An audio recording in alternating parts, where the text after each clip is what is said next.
कुशीनगर नाम के एक छोटे से गांव में एक फ्लाईओवर पर कुछ दोस्त अपनी कार से पार्टी करते हुए कहीं जा रहे थे। तभी उनकी गाड़ी अचानक से रुक जाती है और उसमें से एक दोस्त उतरकर अपनी गाड़ी को चेक करने लगता है। तभी उसे किसी के हंसने की आवाज आती है। शंकर जैसे ही पीछे मुड़कर देखता है तो उसे हंसी की आवाज आनी बंद हो जाती है। तभी कुछ देर बाद गाड़ी से उसका एक दोस्त उतरता है और उससे बोलता है, क्या हुआ शंकर, गाड़ी अब तक ठीक नहीं हुई क्या? अरे ऐसी क्या दिक्कत है गाड़ी में? एक गाड़ी गर्म हो चुकी है, इसमें पानी डालना होगा। तो गाड़ी में एक बार देख, पानी है क्या? शंकर के कहने पर उसका दोस्त गाड़ी के अंदर जाता है और पानी देखने लगता है। तभी वो देखता है कि उसकी गाड़ी के पीछे वाली सीट पर एक भयंकर सी लड़की बैठी है। उसे देखकर वो डर जाता है और गाड़ी से नीचे उतर के अपने दोस्त को बोलता है, शंकर, गाड़ी के अंदर मैंने अभी किसी को देखा। अपनी गाड़ी में हम दोनों के अलावा भी कोई तीसरा है। तू कैसी बात कर रहा है? पागल हो गया है क्या? यहाँ सिर्फ हम दोनों हैं और कोई नहीं। वो दोनों आपस में बात कर ही रहे थे कि तभी उन्हें किसी के आने की आहट सुनाई देती है। तभी एक लड़की पीछे से शंकर के कंधे पर हाथ रखती है और जब शंकर पीछे मुड़कर देखता है तो वो देखता है कि उसके पीछे एक चुड़ैल खड़ी है। अपने सामने चुड़ैल देखकर शंकर डरता हुआ अपने दोस्त से बोलता है, या तूने सही कहा था, यहाँ एक चुड़ैल है, हम दोनों को यहाँ से भागना होगा। इतना बोलकर वो दोनों भागने लगते हैं कि तभी वो दोनों देखते हैं कि एक चुड़ैल और वहां आ चुकी है, जो उनकी गाड़ी को उठाकर फ्लाईओवर के नीचे फेंक देती है और हवा में उड़ने लगती है। हवा में उड़ते हुए दोनों चुड़ैल अपने हाथों को लंबा करती हैं और उनकी गर्दन को पकड़कर उन्हें हवा में उड़ाने लगती हैं और हंसते हुए बोलती हैं, अब हम तुम दोनों को नहीं छोड़ेंगे। अब तुम दोनों को मरना होगा। पर तुम दोनों हमें क्यों मारना चाहती हो? हमने तुम्हारा क्या बिगाड़ा है? हमें छोड़ दो, हमें जाने दो यहाँ से। हमारा गला छोड़ दो, हमें दर्द हो रहा है। तो तुम दोनों चाहते हो कि हम दोनों तुम्हें छोड़ दें? तो फिर ठीक है, हम दोनों तुम दोनों दोस्त को इस फ्लाईओवर के नीचे छोड़ रहे हैं। अगर अपनी जान बचा सकते हो तो बचा लो। इतना बोलकर वो दोनों चुड़ैल उन दोनों दोस्त को फ्लाईओवर के नीचे फेंक देती है और उन दोनों दोस्त की मौत हो जाती है। जिसके बाद चुड़ैल हंसते हुए आपस में बात करने लगती है, अब ये फ्लाईओवर हमारा है। अब जब तक हम दोनों सहेलियां अपने कातिलों से अपनी मौत का बदला नहीं ले लेते, तब तक हम इस फ्लाईओवर पर किसी को नहीं आने जाने देंगे। अब वो दोनों चुड़ैल सहेलियां फ्लाईओवर पर कब्जा कर लेती हैं और आए दिन अब लोगों को उस फ्लाईओवर पर किसी न किसी की लाश मिलने लगती है। जिसके बाद उस रास्ते को बंद कर दिया जाता है। अब बहुत ही कम लोग उस फ्लाईओवर से कभी कभी आना जाना किया करते हैं। ऐसे ही एक दिन कुलदीप नाम का एक व्यक्ति अपनी बीवी और पंडित के साथ कहीं जा रहा होता है। तभी फ्लाईओवर पर आते ही उनकी गाड़ी अचानक से बंद हो जाती है। जिसके बाद उन्हें चुड़ैल के हंसने की आवाज आती है। चुड़ैल के हंसने की आवाज सुनकर कुलदीप अपनी गाड़ी से बाहर निकलता है और इधर उधर देखने लगता है। यहाँ कोई है क्या? अगर यहाँ पर कोई है भी तो आखिर क्यों हंस रहा है? देखो, अगर कोई यहाँ है तो प्लीज हमारी मदद कर दो। कल सुबह मेरे बेटे की शादी है। मैं बड़ी दूर से पहुंचे हुए बाबा को अपने घर ले जा रहा हूँ, क्योंकि मुझे किसी पंडित ने बताया था मेरे बेटे के ऊपर काल दोष है। प्लीज हमारी मदद कर दो ताकि सुबह होने से पहले मैं बाबा और अपनी पत्नी के साथ अपने घर पहुंच पाऊं। अब तू घर नहीं, सीधा यमलोक पहुंचेगा। कार के अंदर बैठे तपस्वी बाबा जब चुड़ैल की बातों को सुनते हैं तो वो अपनी विद्या से पता कर लेते हैं कि यहाँ आखिर कौन है। जिसके बाद बाबा अपनी कार से बाहर निकलते हैं और कार के चारों ओर गंगा जल छिड़कते हैं। जिसके बाद दोनों चुड़ैल बाबा के सामने आ जाती है और बाबा अपने मंत्रों द्वारा उन्हें चोट पहुंचाते हैं। जिसके बाद वो दोनों चुड़ैल कमजोर हो जाती है। जब वे दोनों चुड़ैल कमजोर पड़ जाती हैं तब बाबा उनसे बोलते हैं, कौन हो तुम दोनों और इस फ्लाईओवर पर क्यों कब्जा कर रखा है? आखिर क्या चाहती हो तुम? क्या मिलता है तुम्हें बेकसूर लोगों की जान लेकर? तुम ऐसा क्यों कर रही हो? बताओ मुझे। बताते हैं, हम दोनों तुम्हें अपनी सारी कहानी बताते हैं, पर उससे पहले तुम हमारे ऊपर ये गंगा जल डालना बंद करो। हमें बहुत दर्द हो रहा है। अब बाबा चुड़ैल के ऊपर गंगा जल डालना बंद कर देते हैं। जिसके बाद दोनों चुड़ैल उन्हें बताती हैं, हमारा नाम रिंकी और पिंकी है। हम दोनों बहुत अच्छे दोस्त हैं। हम दोनों एक लड़के से प्यार किया करते थे, पर हम दोनों को ही नहीं पता था कि हम दोनों जिससे प्यार करते हैं वो दोनों इंसान एक ही है। और जब हमें पता चला कि वो दोनों इंसान एक ही है तो हम उस लड़के के पास गए और हमने बोला, विक्रम, तुम हम दोनों दोस्त को धोखा दे रहे हो क्या? अगर तुम पिंकी से प्यार करते थे तो मुझसे प्यार करने का दिखावा क्यों किया? बताओ विक्रम, तुमने ऐसा क्यों किया?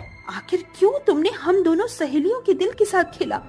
तुम्हें तो पता था ना कि हम दोनों फ्रेंड हैं, फिर तुमने हमें इतना बड़ा धोखा क्यों दिया? क्योंकि तुम दोनों बेवकूफ हो। तुम दोनों ही मुझसे प्यार करती थी, पर तुम दोनों ने ही एक दूसरे को ये बात नहीं बताई। बस इसी का मैंने फायदा उठाया। और रही प्यार की बात, तो मैं तुम दोनों में से किसी से प्यार नहीं करता।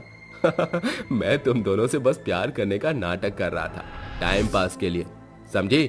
अब तुम दोनों यहाँ से चली जाओ। Time pass? तुम ये क्या कह रहे हो विक्रम? मैं प्रेग्नेंट हूँ और तुम कह रहे हो कि टाइम पास? मैं तुम्हें नहीं छोड़ूंगी। मैं थाने जाकर तुम्हारी रिपोर्ट करवाऊंगी और तुम्हें तुम्हारे किए की सजा दिलवाऊंगी। इतना बोलकर वो दोनों सहेली पुलिस स्टेशन जाने लगती हैं। तभी विक्रम उन दोनों का पीछा करता है और फ्लाईओवर पर आकर उन दोनों को घेर लेता है और अपने कुछ साथियों के साथ उन दोनों को उसी फ्लाईओवर पर मार डालता है। बस तभी से हम दोनों सहेलियां इस फ्लाईओवर पर विक्रम के आने का इंतजार कर रहे हैं, ताकि जब वो आए तो हम उसकी जान ले सकें और हमेशा हमेशा के लिए मुक्ति पा सकें। मैं तुम्हारे कातिलों को सजा दिलवाने में तुम्हारी मदद करूंगा, परंतु तुम दोनों को मुझसे वादा करना होगा कि जब तक मैं तुम्हारे कातिलों को उनके किए की सजा न दिलवा दूं, तब तक तुम यहाँ से आने जाने वाले किसी भी बेकसूर इंसान को नहीं मारोगी। ठीक है।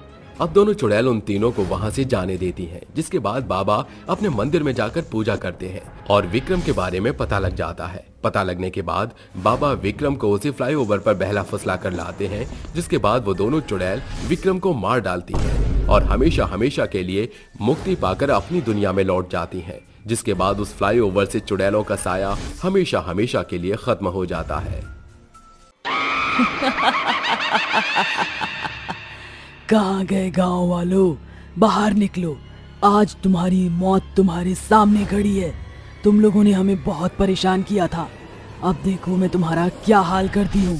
अरे भगवान, ये क्या बला आ गई? अब हमारे गांव में ये क्या बला आ गई? अब हम लोग क्या करेंगे? और कोई इस चुड़ैल को भगाओ यहाँ से, नहीं तो ये हम गांव वालों को मार कर खा जाएगी। कौन से बिल में छुपा है हरिया? बाहर निकल, तुझे तो मैं सबसे पहले मारूंगी। हरिया घबराते हुए अपने घर की खिड़की और दरवाजे बंद कर लेता है, लेकिन विशाल चुड़ैल उसके घर को उठा लेती है और घर उल्टा करके उसके अंदर से हरिया को बाहर निकालती है, जिसके बाद हरिया घर से निकलकर नीचे गिर जाता है और चुड़ैल घर को फेंक कर हरिया को पकड़ लेती है। अब बोल हरिया के बच्चे, अब तू कहाँ बचकर जाएगा? अब तुझे मारकर मैं अपना बदला पूरा कर लूंगी। अरे चुड़ैल, मुझे जाने दे, मैंने तेरा क्या बिगाड़ा है? तू हमारे पीछे क्यों पड़ी? आखिर तू क्या चाहती है? खून का बदला खून से। तुम लोगों ने जो मेरे साथ किया, अब मैं तुम सभी के साथ करूंगी। तभी चुड़ैल हरिया को नीचे रखती है और अपने मुंह से आग उगलकर हरिया को आग की चपेट में जलाकर राख कर देती है। तुम सब भी ऐसे ही मारे जाओगे, तुम में से कोई नहीं बचेगा। चुड़ैल अपने मुंह से आग उगलकर गांव के लोगों को मारने लगती है, जिसके बाद गांव वाले अपनी जान बचाकर वहां से भागने लगते हैं। कुछ लोग जलकर मर जाते हैं और कुछ लोग घायल हो जाते हैं, बाकी वहां से भागकर अपनी जान बचा लेते हैं। अगले दिन सुबह गांव के सभी लोग चुड़ैल को भगाने के लिए एक तांत्रिक बाबा को अपने गांव में बुलाते हैं। तुम्हारे गांव में एक बहुत ही अनहोनी हुई थी, जिसमें तुम गांव के सभी लोग शामिल थे। वो तुम लोगों से बहुत नाराज है और तुम में से किसी को नहीं छोड़ेगी। बाबा, आप किस अनहोनी की बात कर रहे हो? हमसे ऐसी कौन सी गलती हो गई जो चुड़ैल हमारे ऊपर इतना अत्याचार कर रही है? ये बात तो चुड़ैल के आने के बाद ही पता चलेगी। रात को मैं दोबारा गांव में आऊंगा और उस चुड़ैल को बुलाऊंगा। ऐसा कहकर तांत्रिक बाबा चले जाते हैं। वहीं गांव के लोग अपने कामों में लग जाते हैं। जैसे ही रात होती है, गांव के सभी लोग अपने अपने घरों में जाकर सो जाते हैं, जिसके बाद रात में तांत्रिक बाबा अपने हाथ में एक मुर्गी और 2 नींबू लेकर आते हैं और एक तंत्र विद्या शुरू करते हैं, जिसके बाद वो मंत्र पढ़ते पढ़ते मुर्गी की बलि दे देते हैं। ओम ह्रीं क्लीं चामुंडाय विचे नमः।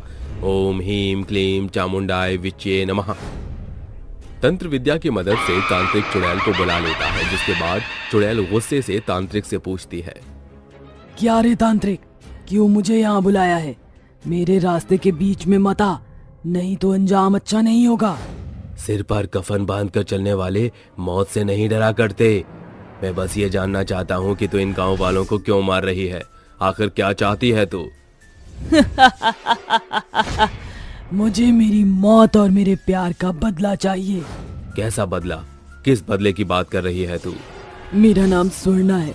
मैं एक अनुराग नाम के लड़के से बहुत प्यार किया करती थी। हम दोनों ने भागकर मंदिर में शादी कर ली थी, लेकिन गांव वालों ने हमें पकड़ लिया और उन्होंने हमारे साथ बहुत बुरा सलूक किया। कितनी नीच लड़की है ये, अपनी जात बिरादरी से बाहर जाकर शादी की है इसने। इसको तो यहाँ से भगा दो, वरना हमारे गांव का माहौल खराब हो जाएगा। हाँ, बिल्कुल सही कहा। इन्होंने जो किया है वो बिल्कुल भी ठीक नहीं किया। अब ये इस गांव में नहीं रह सकते, इन्हें यहाँ से भगा दो। गांव के सभी लोग मिलकर हमारे ऊपर पत्थर फेंकने लगे। अनुराग ने बड़ी मुश्किल से मुझे वहां से निकाला और हम दोनों एक साथ जंगल की तरफ भाग गए। कई दिनों तक हम जंगल में भूखे प्यासे भटक रहे थे। हमारे पास ना तो खाना था और ना ही रहने का कोई ठिकाना। फिर कुछ दिनों बाद हम जंगल से बाहर निकले और हम दूसरे गांव में पहुंच गए, जहां हम दोनों ने एक नई जिंदगी की शुरुआत की। लेकिन एक दिन हमारे पहले गांव में से एक आदमी ने हमें वहां उस गांव में देख लिया, जिसके बाद उसने उस गांव के सभी लोगों को हम दोनों के बारे में बता दिया। गांव वालों, कैसे लोगों को तुमने अपने गांव में पनाह दे रखी है? अरे ये दोनों अलग जाति के होकर इन्होंने भागकर शादी की, जिसकी वजह से हमारे गांव वालों ने इन्हें गांव से बाहर कर दिया था। उस आदमी की बात सुनने के बाद गांव के सभी लोगों ने हमारे साथ बहुत बुरा बर्ताव करना शुरू किया। एक दिन अनुराग खाने के लिए राशन लेने गया, तब दुकान वाले ने उससे कहा, अरे कहाँ चले आ रहे हो? यहाँ तुम्हारे लिए कुछ नहीं है। लेकिन मैं कौन सा फ्री में सामान लेने आया हूँ? मैं तो पैसों से सामान खरीदने आया हूँ। तुझे मैं अपनी दुकान से सामान नहीं दूंगा, तूने बहुत बड़ा अपराध किया है। तू यहाँ से चला जा, नहीं तो अच्छा नहीं होगा। अनुराग को राशन नहीं मिला। वहीं दूसरी तरफ मैं हैंडपंप पर पानी भरने गई तो वहां की औरतों ने मुझे हैंडपंप से पानी भरने नहीं दिया और मुझे वहां से भगा दिया। ऐसे ही धीरे धीरे गांव के सभी लोगों ने हमारे ऊपर बहुत अत्याचार किए, जिसके बाद अनुराग और मैंने खाना ढूंढने जंगल की तरफ पहुंच गए। जंगल में पहुंचते पहुंचते हम बहुत थक गए थे, जिसके बाद हम एक विशाल पेड़ के नीचे जाकर बैठ गए। ये दुनिया कैसी है, किसी को सुकून से जीने नहीं दे सकती। आखिर हमने ऐसा क्या कर दिया जो सब हमारे साथ ऐसा कर रहे हैं? क्या प्यार करना कोई गुनाह है? हम दोनों एक दूसरे से बात कर ही रहे थे कि इतने में कुछ लोगों ने हमें वहां देख लिया। अरे ये तो पापी वही लोग हैं जिन्होंने भागकर शादी की थी। हाँ भैया, चलो आज इन्हें इनकी गलती का सबक सिखाई देते हैं। अरे मैं तो कहता हूँ इन दोनों को इस पेड़ से बांधो और जलाकर मार दो, ताकि कोई भी आइंदा ऐसा कदम न उठाए। ये सोचकर उन तीनों ने हम दोनों को जलाकर मार दिया, लेकिन मरने के बाद भी मेरी आत्मा को मुक्ति नहीं मिली और जिस पेड़ से बांधकर हम दोनों को मारा था, मैं उसी पेड़ में रहने लगी। जिसके बाद मैंने गांव वालों को मारकर अपना बदला लेना शुरू किया। ये सब तुम्हारे साथ अच्छा नहीं हुआ, लेकिन बेटी, किसी को मारकर बदला लेना सही नहीं है। जिन लोगों ने तुम्हें वहां जलाकर मारा था, उन लोगों को मैं सजा दिलवाऊंगा। तुम यहाँ से चली जाओ। तुझे क्या लगा, तेरे कहने पर मैं यहाँ से चली जाऊंगी और अपने प्रेमी अनुराग का बदला इन गांव वालों से नहीं लूंगी? मैं इन गांव वालों को नहीं छोड़ूंगी। उन्होंने मुझसे मेरा प्यार छीना है, मेरा अनुराग छीना है, इसका तो बदला मैं लेकर ही रहूंगी। देख चुड़ैल, बदले की आग में तूने पहले ही कई लोगों को मार दिया है, लेकिन अब बस कर और यहाँ से हमेशा हमेशा के लिए चली जा, वरना अच्छा नहीं होगा। तू रोकेगा क्या मुझे? अगर हिम्मत है तो रोक के दिखा। तांत्रिक के कई बार समझाने के बाद भी चुड़ैल उसकी एक नहीं सुनती, जिसके बाद वो गांव वालों को नुकसान पहुंचाने लगती है। ये सब तांत्रिक बाबा से देखा नहीं जाता और वो अपने तंत्र मंत्र की विद्या से चुड़ैल को रोकते हैं। ओम भूर्भुवः स्वः तत्सवितुर्वरेण्यं भर्गो देवस्य धीमहि धियो यो नः प्रचोदयात्। तांत्रिक के मंत्रों से चुड़ैल के कान फटने लगते हैं, जिसके बाद वो धीरे धीरे कमजोर पड़ने लगती है और इसी बात का फायदा उठाकर तांत्रिक बाबा उसके ऊपर पवित्र गंगा जल छिड़क देते हैं, जिसके बाद चुड़ैल अपने आप जलकर राख हो जाती है और उसकी आत्मा को शांति मिल जाती है, जिसके बाद गांव वाले खुशी खुशी रहने लगते हैं।